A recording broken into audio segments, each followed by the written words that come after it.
Baik, Assalamualaikum warahmatullahi wabarakatuh. Alhamdulillah, puji dan syukur senantiasa kita panjatkan kepada Allah Subhanahu wa Ta'ala, Zat Maha Suci yang telah mensucikan hamba-hamba yang dikehendakinya, dan Dia memberikan kebaikan-kebaikan pada siapapun yang dikehendakinya, dan kita berharap, kita memohon kepada Allah, kita mendapatkan kebaikan-kebaikan itu, kita mendapatkan keberkahan di dalam hidup kita, tidak hanya kebaikan di dunia, tapi seperti yang kita doakan senantiasa kepada Allah, eh, fit dunya hasanah wa fil akhirati hasanah. Jadi kita minta kebaikan di dunia sebagaimana Dia Allah telah menjanjikan kepada kita kebaikan-kebaikan kelak di akhirat. Dan mudah-mudahan Allah lancarkan semua ibadah-ibadah kita terkhusus pada bulan Ramadan ini. Mudah-mudahan Allah mengeluarkan kita di bulan Ramadan ini dengan ampunan-ampunan darinya, karena kita sangat memerlukan ampunan-ampunan itu, dan Allah menjadikan kita termasuk orang-orang yang bertakwa dan bersyukur kepadanya. Eh, Salat dan salam juga mudah-mudahan senantiasa kita selalu mampu untuk curah dan limpahkan kepada baginda Nabi besar Muhammad Sallallahu Alaihi Wasallam, manusia mulia, manusia terbaik, manusia yang kita rindukan perjumpaan dengannya. Sungguh kita ingin memuliakan beliau dengan setiap apapun yang kita punya. Andaikan kita bisa memuliakan beliau dengan ucapan-ucapan kita, maka kita muliakan dengan ucapan-ucapan kita. Kita bersolat kepada beliau. Allahumma salli ala Sayyidina Muhammad wa ala ali Sayyidina Muhammad. Kita bersalam kepada beliau. Assalamu alayka ya ayyuhan nabiyyu wa rahmatullahi wabarakatuh. Dan kita senantiasa untuk memuliakan beliau juga dengan perbuatan-perbuatan kita, dengan cara mengikuti setiap sunnah-sunnah yang telah beliau berikan kepada kita. Dan teman-teman sekalian, Alhamdulillah kita juga sampai pada hari ini, walaupun baru hari ketiga, dinikmati saja. Dan karena memang Ramadan itu, sedihnya itu kalau sudah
Pacaran.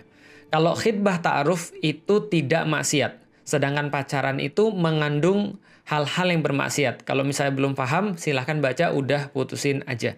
Nah, di dalam khitbah ta'aruf, ini ada dua hal yang setidaknya membedakan dia dengan yang namanya pacaran. Yang pertama adalah teman-teman sekalian, yang namanya khitbah itu ada jangka waktunya. Jadi ada jangka waktunya. Jadi kapan pernikahan yang kita inginkan? Kapan masa ta'aruf yang kita rencanakan? Emang ada di dalam syariat, Ustaz? Nggak ada. Syariat tidak membatasi ta'aruf berapa lama, tapi hanya saja yang namanya ta'aruf itu lebih cepat lebih baik. Teman saya ada yang 2 bulan, ada yang 3 bulan, Hawariun kemarin 1,5 bulan, Sifrun bahkan kurang daripada Sifrun mungkin 1 bulan lebih, nanti coba dikonfirmasi lagi. Saya sendiri fasenya 6 bulan ta'aruf gitu kan ya, itu pun setelah, nanti saya cerita setelah ada jeda. Nah, jadi ta'aruf itu ada jangka waktunya.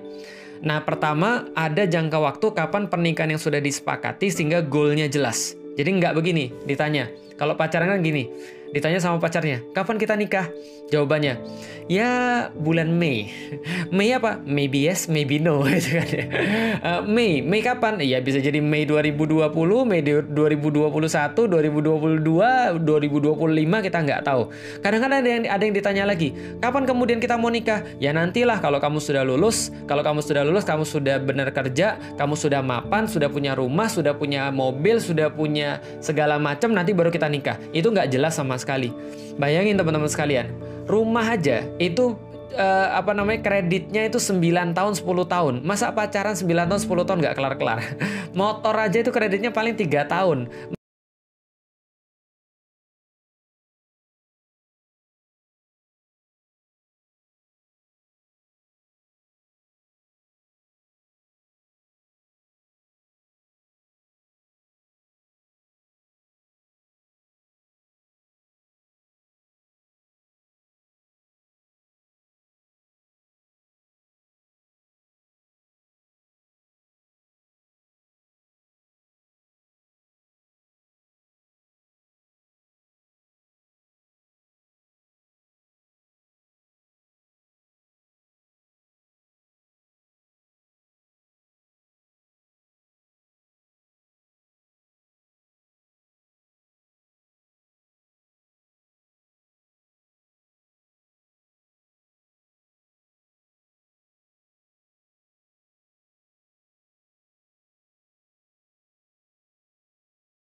Bapaknya istri saya.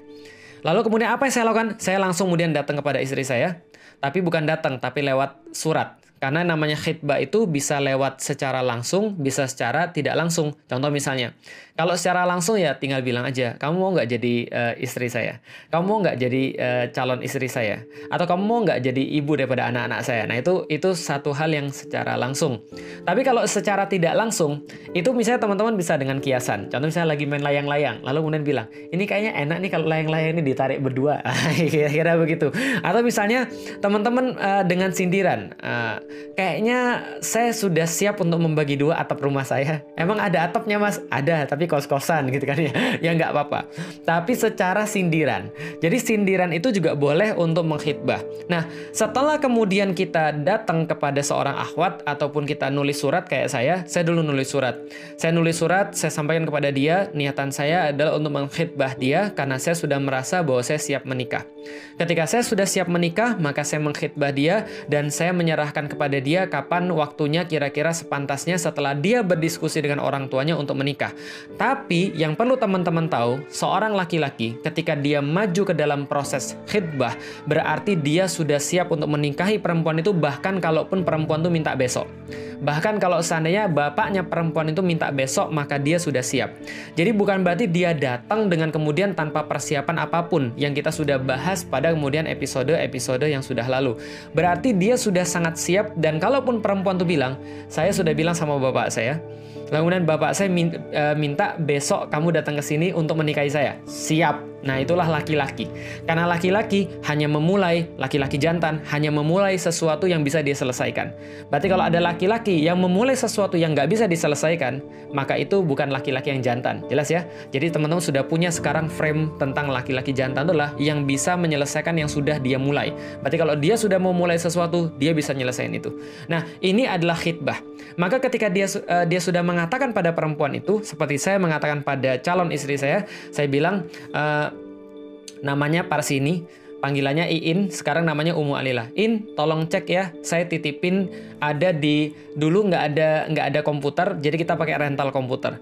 Di rental komputer saya sudah titipin tugas, tolong dilihat. Asik, modus. Enggak, kita memang ngerjain tugas bareng kebetulan pada saat itu. Cuman di dalam tugas itu saya selipin ada beberapa lembar sebenarnya surat khitbah. Saya bilang bahwa saya Felix, saya sudah siap untuk menikah. Saya jelasin ini kemudian CV kalau zaman sekarang, ini kemudian keluarga saya, ini kemudian pendidikan saya, ini kemudian kira-kira masa depan yang saya inginkan, dan ini masa depan yang saya inginkan ini saya memerlukan seseorang yang seperti kamu. Maka saya pengen kamu untuk menjadi istri saya. Saya sampaikan. Lalu kemudian saya bukan WhatsApp, SMS, karena nggak ada WhatsApp. Gimana In? Sudah dibaca belum? Dia nggak balas. Saya bilang, ini tanda-tanda buruk nih kayaknya nih. Setelah beberapa lama dia balas, waduh, saya sudah mau pingsan ini di rental komputer karena mendapatkan surat yang penuh dengan modus ini. Dia bilang sesuai dengan SOP-nya, sebentar saya akan ngobrol sama orang tua saya dulu. Kalau orang tua saya, khususnya bapak saya, kemudian menyetujui, maka kita bisa melanjutkan proses ini kepada ta'aruf. Jelas ya? Jadi yang penting orang tuanya sudah kasih izin, lalu kemudian yang laki-laki sudah menyampaikan, dan itu disetujui, disepakati kapan mau nikahnya, maka itu kita jadi proses yang namanya ta'aruf. Nah, khitbah dan ta'aruf inilah proses pendekatan yang namanya di dalam Islam, yang membuat kita itu tidak seperti membeli kucing di dalam karung. Jadi ini yang kemudian dimaksud dengan fase khitbah.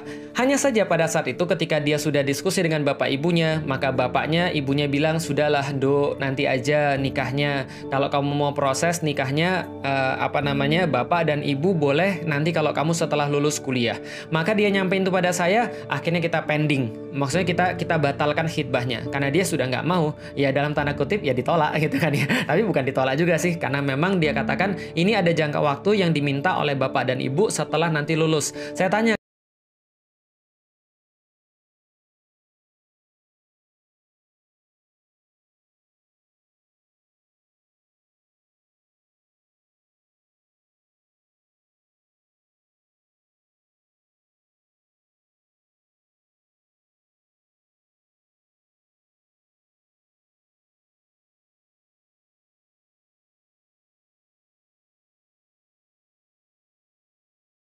sama pacarnya, aku sekarang nggak bisa karena aku sudah mengkaji Islam. Sekarang kita putus aja, tapi nanti suatu hari nanti aku akan bersama dengan kamu. nggak usah begitu. Kenapa? Nggak usah main tek-tekan. Jadi pokoknya nanti kalau aku sudah siap, nanti aku akan mengkhidbah kamu. Selama kamu nanti aku belum siap, kamu jangan kamu jangan terima orang lain ya. Nggak ada begitu di dalam Islam. Di dalam Islam nggak ada tek-tekan. Siapa yang siap, maka dia yang datang kepada orang yang siap itu. Ini kemudian yang terjadi. Nah, setelah kemudian saya khidbah istri saya untuk yang kedua kalinya, orang tuanya juga sudah setuju, maka kita sudah membicarakan kapan kita akan nikah.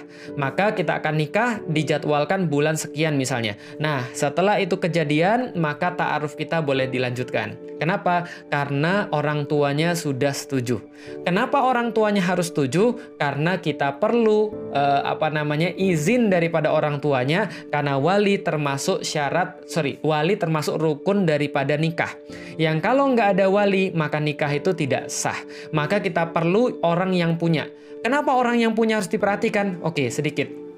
Sebelum kita bahas banyak sekali tentang ta'aruf dan khidbah, teman-teman sekalian, saya pengen ngasih tahu tentang orang tua di dalam seorang anak perempuan pada khususnya. Jadi gini, teman-teman tahu nggak sih bahwa kalau orang tua tuh ditanya, seorang laki-laki ditanya sama dia, kira-kira kamu lebih sayang sama anakmu yang mana? Yang laki-laki atau perempuan?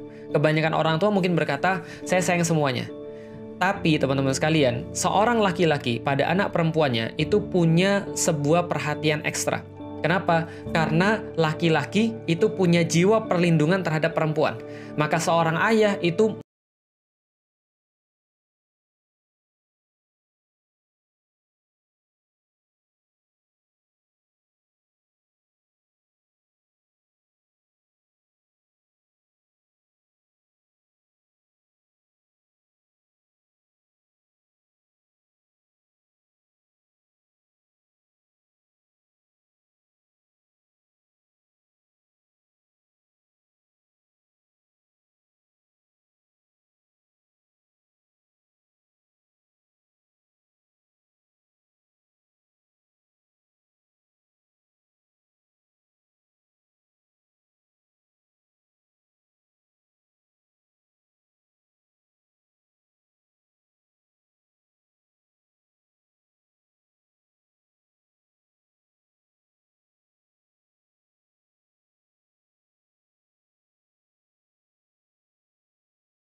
sudah dia sudah dia urus seumur hidup dia, lalu kemudian dia nggak tahu dalam pikiran dia, yang berkecamuk dalam pikiran dia adalah apakah anak laki-laki ini bisa memperlakukan anak perempuan saya minimal seperti saya memperlakukan dia.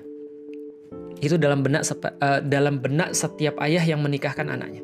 Apakah orang ini mampu untuk kemudian menjaga anak saya seperti saya menjaga dia? Tidak main tangan pada dia, nggak menyakiti dia, nggak membuat dia nangis sebagaimana saya sudah jaga dia. Mengusahakan yang terbaik bagi anak ini, memberikan segala sesuatu yang dia maksimal pada anak saya ini. Mampu nggak anak ini melakukan minimal kayak saya? Atau bisa jadi lebih baik daripada saya? Itu di dalam setiap kepala ayah seorang anak perempuan. Sekarang saya tanya sama antum, kalau antum sudah tahu semua itu, adil nggak sih kalau seandainya seorang ayah yang sudah membesarkan anaknya sampai seperti itu, lalu tiba-tiba ketika dia sudah dewasa Anda pacarin, lalu Anda rusak? Tanpa izin bapaknya. Bapaknya nggak tahu apa-apa. Adil nggak sih? Kalau seandainya nanti Anda punya anak perempuan, nanti Anda juga diperlakukan kayak gitu. Makanya, Tabarakar Rahman, Allah itu mengatur syariat dengan sangat luar biasa. Allah mengatur syariat bahwa ta'aruf dan khitbah itu harus atas persetujuan orang tuanya. Masya Allah, orang tuanya harus tahu. Kenapa? Karena seorang bapak adalah seorang laki-laki juga yang tahu modus setiap antum. Ya nggak sih?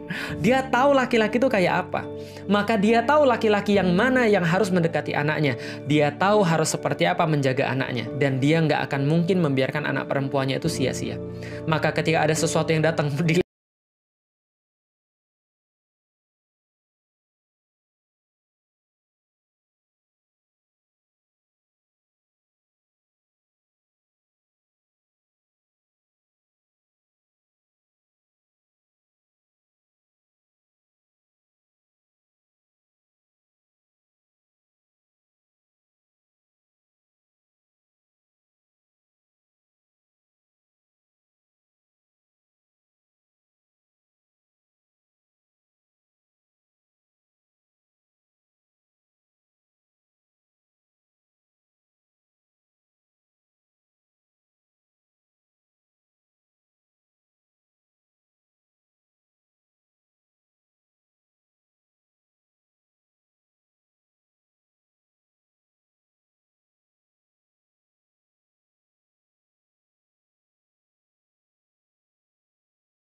bagi laki-laki itu cuma nafsu.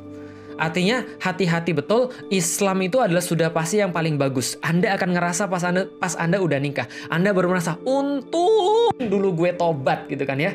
Lah kenapa? Karena Anda mau mengikuti aturan Allah Subhanahu wa taala. Jadi kita ulang lagi teman-teman sekalian, kalau kita bahas tentang ta'aruf dan khitbah. Jadi kalau teman-teman sudah punya seorang guru, lalu kemudian teman-teman sudah mengkaji Islam secara sistematis, maka kalau seorang akhwat punya guru, kalau seorang ikhwan punya guru, maka biasanya gurunya inilah yang saling ketemu dulu untuk ngobrol tentang proses ta'aruf anak didiknya. Contoh misalnya, saya punya murid taruhlah, lalu kemudian akhwatnya juga punya musrif atau kalau akhwat musrifahnya, ustazahnya atau murabbiyahnya misalnya. Maka saya kemudian menelpon murabbiyahnya lalu mengatakan ini ada niatan daripada murid saya untuk kemudian menikahi muridnya ustazah. Kira-kira kapan kita bisa atur waktu yang terbaik untuk kemudian memberikan wejangan-wejangan, memberikan aturan-aturan di dalam khitbah seperti yang saya jelaskan. Lalu kemudian supaya memastikan mereka tidak terjadi sesuatu yang tidak kita inginkan. Kalau saya praktis aja, kalau saya punya murid, lalu kemudian ada seseorang yang mau dikhitbah, saya langsung pada akhwatnya, nanya kesiapannya, nanya segala satu pranya, kamu sudah siap nikah atau belum? Kamu sudah dalam proses atau belum? Karena kalau seandainya seorang akhwat atau seorang ikhwan sudah dalam proses khitbah, nggak boleh lagi sama proses orang lain. Apalagi seorang akhwat yang kemudian proses khitbahnya sama banyak cewek. Itu namanya modus. Modus lelaki buaya darat. Paham teman sekalian? Maka ini nggak boleh. Karena khitbah itu satu-satu. Kalau misalnya nggak berhasil, baru